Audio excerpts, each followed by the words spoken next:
I just remember R.J. stopping and telling a little joke in class, laughing about things. And R.J. was a great friend to me. He helped me write a couple of songs that I never would have written otherwise. So yes, I held R.J. in very high esteem. I just remember all the people who were so influenced by R.J. I think that's the best memory, is that how many people are influenced by his life. What I really liked about him is he's so real and genuine and always has a story to tell, and he's not afraid to cry, just like me. And that's what I really like about him. He was the master at being encouraging. He could, I never heard him do it, but I believe he could tell a person that everything they did musically was incorrect. And when he finished, they would still be encouraged. He was just a master at it. I remember the first year I was a student, and I did indeed start as a student. I had not met R.J. before, and he was immediately very approachable. Had this personality that drew everyone in, and that is what we try to continue to be. For those of us who are in sight singing class and have been for a number of years, there's one thing that we know absolutely is going to happen. On Thursday, bring your hanky, because R.J. is going to talk about heaven. R.J. loved the idea of being with God.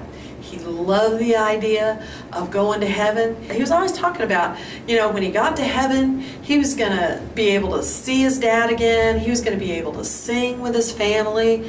And he would just paint these beautiful pictures of reunion with family and loved ones, and of being able to sing with voices that never get tired and notes that never go flat.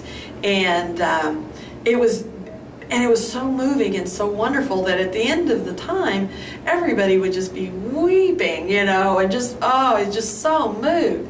And then R.J. would go, okay then, let's sing such and such and such and such. And he'd just start right in, and the rest of us would just be, ah, you can't quite get there.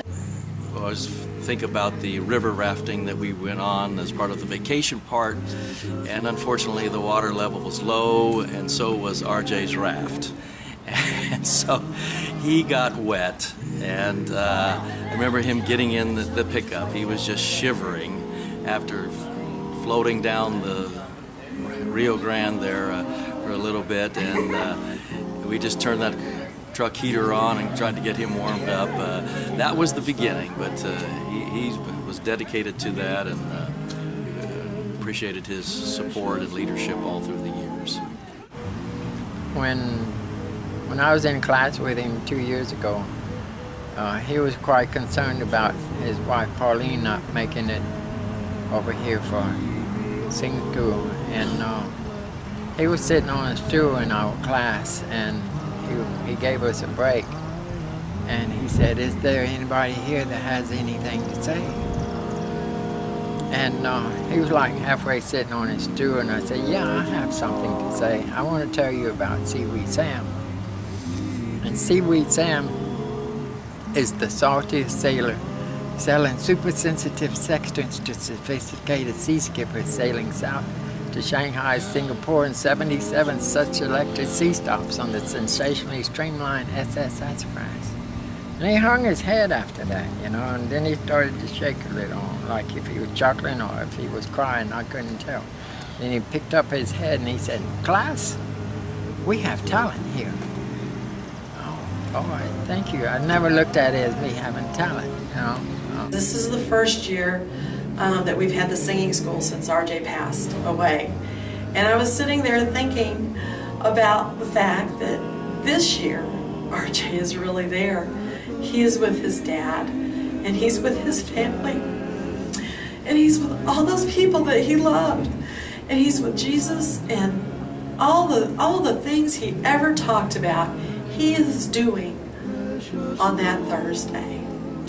And as much as I miss him, and I don't know of a person here who isn't really feeling how much we miss him.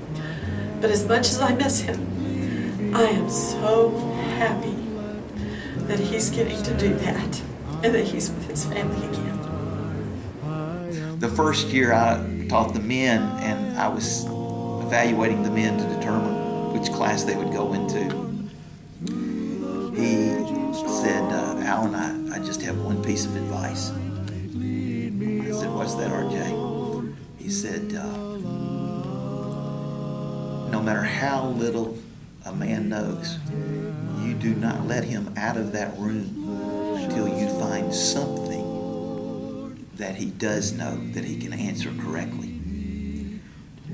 And no matter how much a man knows,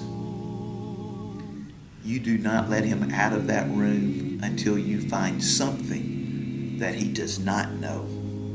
Everyone that leaves this room needs to believe that they can learn, they can do this, and everybody that leaves this room needs to know that there's something for them to learn.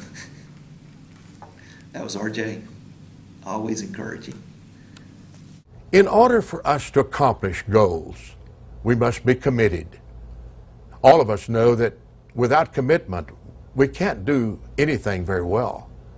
In 1982, I decided that I was going to spend the rest of my life teaching men and women everywhere I have the opportunity to sing praises to God in a more effective way. And it took commitment. As a song leader, you are to set an example of how to sing praises unto God. You need, of course, have a joyful spirit. You need to have the spirit of love in your heart. You need to have the spirit of sincerity in your heart. God wants us to sing, but He wants us to sing in the manner of love and joyfulness and sincerity.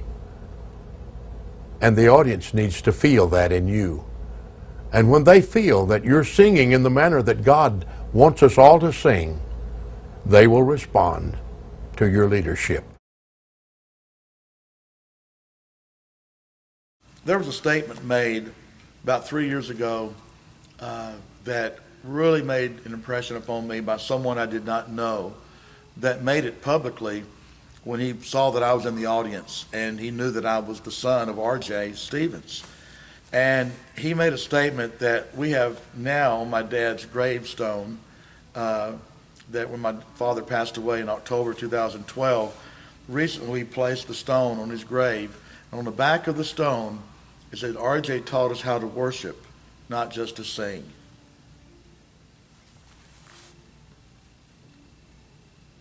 That's true. That's true.